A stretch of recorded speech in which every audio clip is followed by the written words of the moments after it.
Okie dokie, we're back. What is this, episode 5, 6? I'm losing track at this point, honestly. But today, I'm thinking we might take a look at another user here and start doing some assessment. So, who's first on the list? Well, that's quite the question. I'm not even sure myself, honestly. Following a lot of people here. I want to try and pick someone semi-easy. And this is going to go down in, history as first person for me to do. We could do Wheeler. I know he's been waiting. We could do Buckley. Buckley might take a while because I have a lot to say. Wheeler, I have a decent amount to say as well. All of these people, I have a lot to say. This stuff might take up to half an hour. I could probably sit here for an hour too. I don't even have that sort of time. This is not productive at all. I think we'll do, outside of E-Lincoln.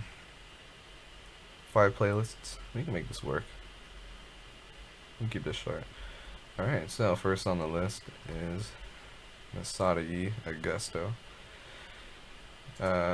Graduated last year from Hope Chapel. Let's see if I can find her in friend activity. She shows up every now and then. Semi-frequently. Last listening to J. Cole.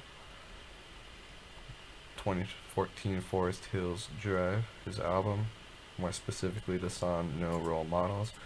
He has an alternate release which is explicit, and she is listening to the non-explicit version, as you can tell by how I clicked on that song, which I like to hear. So let's take a look at her playlists here. Alright, we got no custom images right off the bat.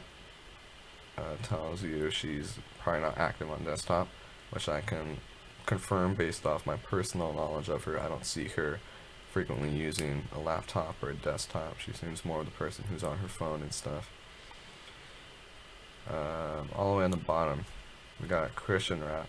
I'm looking at the date, we see 2018, January 19th, and we can confirm because people could rearrange it customly, and so you can sort by date and descending just to confirm that, which is correct. So January of 2018, let's look at the most recent one.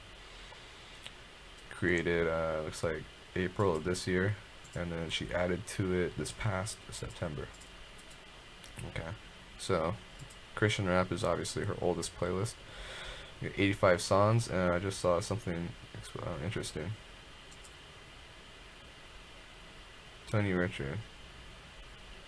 So when you see a song grayed out like this, it means it was removed from Spotify. This explicit one right here. Does it say my bad, my fault? And there's a setting on desktop, I believe, and the mobile as well. You have to enable it, and it'll show you the removed songs. They'll be grayed out. They get removed for various reasons. Usually it's just copyright issues or artist disputes. So as you can see, this Tony Richard guy only has 3 songs, and so he probably used to have, what is this, a whole album? No, it's a single. I would assume he had a whole album as well. But what's interesting is that it's marked explicit in a Christian rap playlist. That's something I find interesting. So we're gonna look through it. We're gonna see anything else here explicit or removed potentially. So she didn't go in and delete this song. I'm just gonna clarify. It got removed by Spotify from all playlists from everywhere on Spotify. It's impossible to play this song anymore due to copyright or legal issues is generally what happens. The rest of the songs here are clean. No explicit songs, which follows considering it's a Christian rap playlist. Last added to September of 2019. I believe the date was the 4th, and what's funny is that that's similar to when she was adding stuff into here.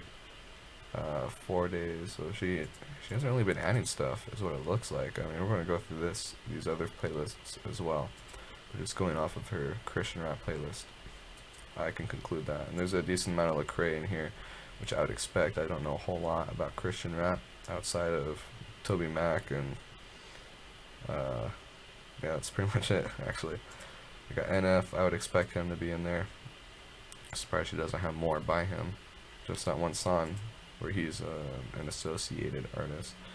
But yeah, plenty of Lecrae, naturally. Okay, so, and yeah, moving on with Chill Vibes, Worship, John Keith, and then a heart. So we can conclude that the heart might be her favorites, but looking through it, we can see that there's a lot of Christian music in here. Nothing explicit. And then we got, yeah, Hope Chapel, NF. Some of these people I haven't even heard of, but yeah, you know, we could see Hillsong United, Jesus Culture, Lauren Daigle, Bethel Music right up there, Switchfoot. So this appears to be some sort of worship playlist. Prince of Peace, okay. Which is funny because she has another worship playlist over here. So let's. What I like to do is when people have two of the same playlist. This one has 42, which is a confirm. This isn't a copy. It's not a straight copy over. Sometimes people will do that. Looks like it was created. Let's confirm here. April 4th. Or is this one created April 28th of last year? Last added to May 6th. It's the last time she added to this playlist. Let's see the last time she added to this one. Oh, interesting. October 9th of this year.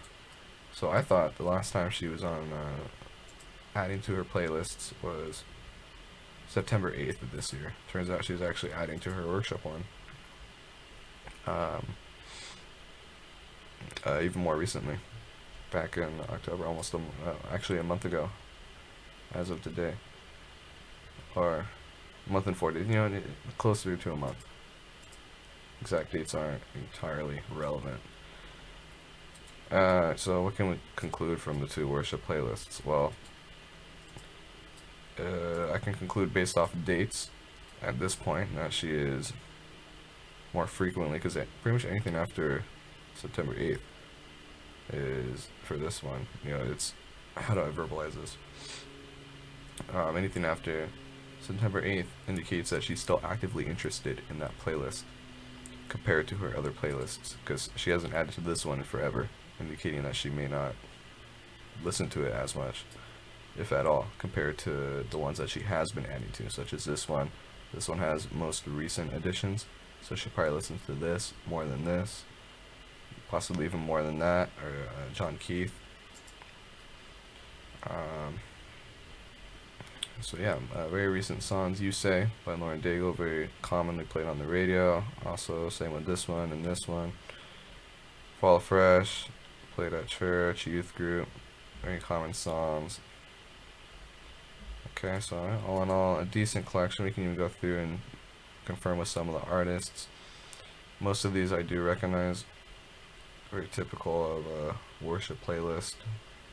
Living Hope, yeah, Great Are You, Lord. I haven't heard of this Ivory one. By, who's this? Tobe? Oh, that's African. Interesting. It goes for this all caps sort of feel. Most popular song is 2 billion. I'm sorry, 2 million, not billion, gosh. Only Ed Sheeran has that. See my last video. Okay, so probably some sort of rapper based off ethnicity and how he capitalizes everything. So you got to catch on to the stereotypes here. They have stereotypes for a reason.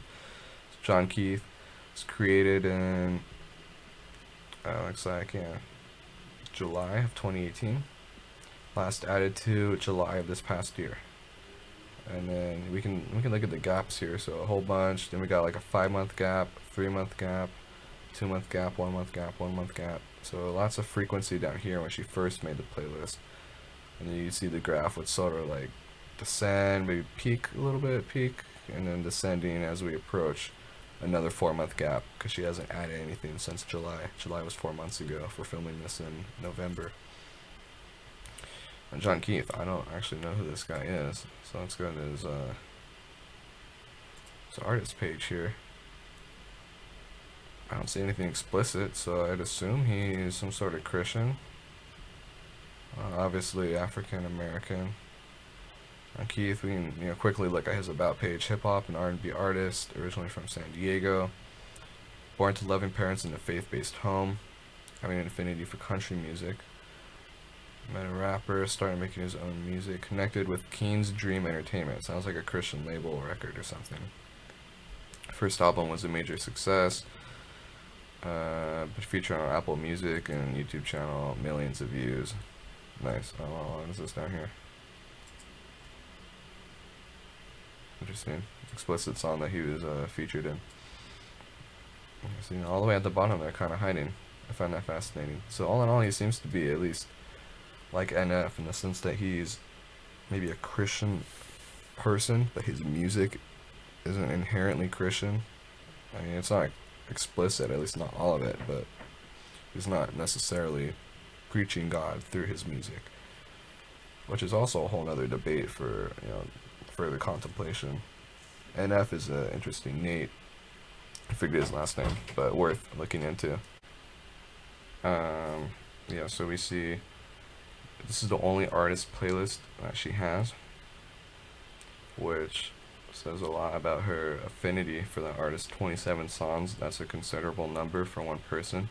Remember how I said average, you probably see in between 7 and 15, maybe for a certain individual. Probably closer to 9, 10, 11 is what I'd expect for a certain artist, depending. So, yeah, all in all, that's sufficient to say. What can I conclude from this information? Well, I can conclude that she's reasonably well rooted in her faith. Sticks to modern quote-unquote music. We didn't look at this chill vibes all the way through, so yeah, you can see there's she really likes this Quinn guy. Quinn, what is that supposed to be, 92? Don't know about him. Kalani, I've heard of her and stuff, I think. So yeah, we got some sort of explicit garbage in here as well. So you could question that in regards to her her soundness spiritually or whatever. But as for the other stuff, it's clear she prefers rap over any other genre. Worship is also high on her list, but she does like mixing worship with her rap, as seen by John Keith as well. She does have a follower on some of her playlists. She could be anyone. I mean, we can go into, just because they're following a playlist doesn't inherently mean they're following her specifically, but yeah, we can take a look at who's following her in here. So yeah, we got Buckley Farah, people I'd expect, Sam. Surprised to see Otter John in there. Afro Naomi, okay, I guess that connects. She's probably involved in the youth group Crystal naturally. I didn't know Farah had both her accounts following her. That's interesting. I don't know who this Samantha girl is, and then whoever's at the top here. That's an interesting picture. maybe do a double take there. And then who she's following. Let's take a look at that too. Zion, yeah, John Keith, obviously. Okay, X, yeah. Post Malone, so lots of modern artists, and then yeah, her friends, Farah, Crystal. I've seen this guy in person. Yeah, Lucas, of course, Hope, her sister, obviously, the other Sarai from youth group. I know they got along. Half of this is all observations. It's you recognize people, you learn to connect names with faces and digital names. I've seen those people on Spotify as well. I've seen them following other people. I've seen other people following them. You start to get a visualization in your head of the connections that can be formed. And then lastly, her picture is her and Hannah Robinson at Hume Lake. Another indicator of friendship and Christian roots, etc. So yeah, all in all, this is what I expect from her. She probably could barely name any songs from the 70s, 80s.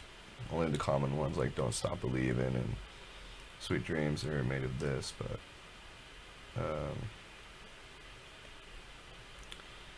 all in all, not too bad for a first pick.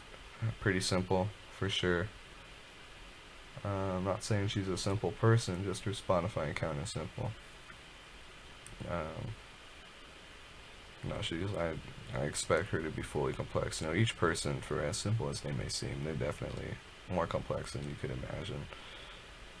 By saying they're simple and assuming they're simple, you're just making it harder for yourself later on down the road. You know, you're underestimating them. That's going to cause more problems. Assume people are more complex than you would like them to be, and through that, you know, more things will go better for you, at least assumption-wise. And when it comes to analysis and whatnot. So yeah, a person who appreciates her worship, appreciates her rap, finds the combinations in between, and you know, sure, indulges in modern music and whatnot, but at the end of the day, she, you know, if we go to her activity, one day ago, J. Cole, like I said, she could have been listening to the explicit version, but she wasn't. So, I mean, she could have been with family or friends or something. Usually if they're with friends, they don't care, but family, maybe with kids, I mean, there's lots of exceptions, but if we give her the benefit of the doubt, I like what I'm seeing. So that'll conclude our first user analysis of Sarai Augusto. Thank you for watching. Hope you learned something. And any questions, of course, be sure to leave in the comments or shoot me a message. Look forward to doing more of these with you. Goodbye.